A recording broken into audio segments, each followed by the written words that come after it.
Good evening and welcome to Thai PBS World Tonight. Thailand is at the fourth phase of easing restriction of COVID-19 in Thailand.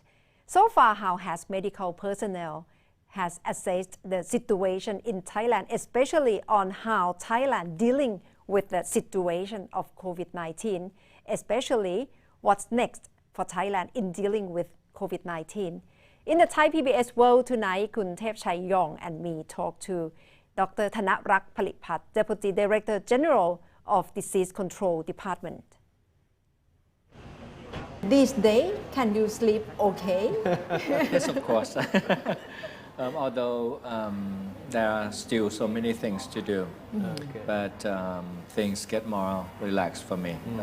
I kind of have, although it's still no more, not 9 to 5. I think it's 7 to 11, something 7-11. Yeah, 7-11 days still, but things kind of not that rush anymore for me. So I start to clear up some of my duties already.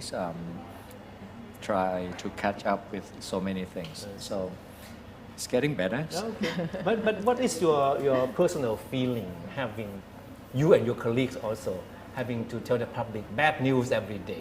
So I would think that this is something like an alarm for us, so that we can really get prepared for really worse pandemic in the futures. I think these epidemics or this pandemic taught us quite a lot, and if we can really learn from it, when the worst come, then we will be prepared. I hope it will not come very soon.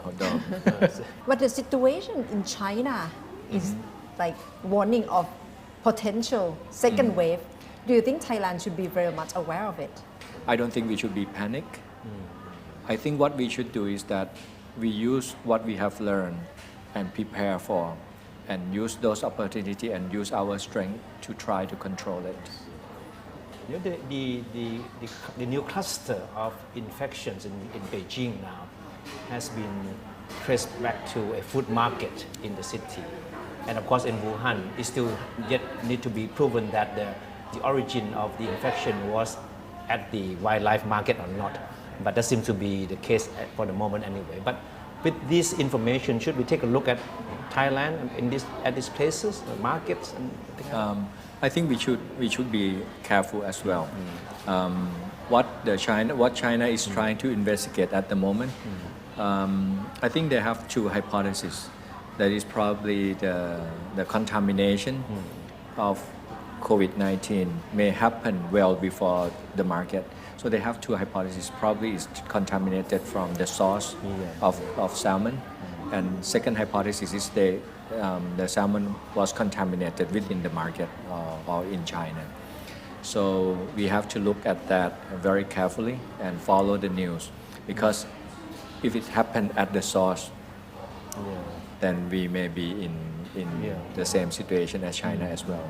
And people talk a lot about new normal during the age of COVID-19. Yes. But look at the whole situation right now, fourth phase of easing restriction. People seems back to nearly normal already. Right. People just enjoy shopping, enjoy all activities just like before. Right. Any concern for you that perhaps probably Thai people have very short memory, cannot learn to deal with COVID-19? You can expect what doctors would say anyway. I'll say on the side of caution, right? I mean, there are so many things that really could happen in the last few weeks, in the last few months, I think, especially in April. And I think if we learn and if we think hard and if we adjust the way we live our life, I think there will be good things happen. For example, during the month of April, we try to work from home quite a lot. And the traffic in Bangkok just like never before for the whole month. And I checked all the data. I mean, there is probably one thing that I haven't looked at is how happy we were during that time. But if you look at the gasoline consumption in the country, it dropped quite a lot.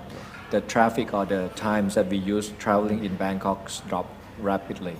The time that we spend on the road is also, dropped quite a lot.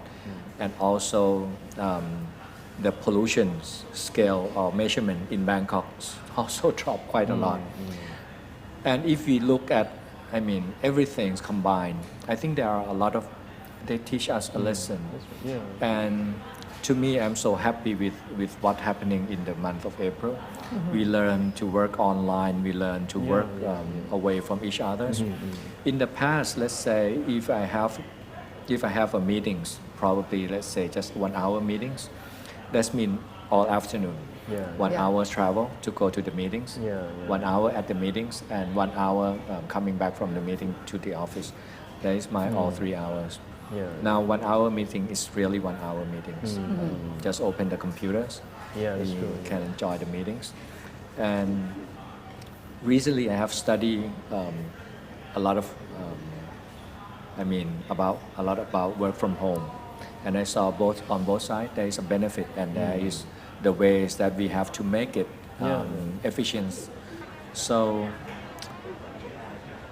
I think what we should try to go for, what we should learn from the situation and try to move forward with those kind of lessons is very important for our society. And at this point, we cannot say that COVID-19 is over and we still have to keep our guard up. And that's all from Thai PBS World Tonight. Thank you very much for watching.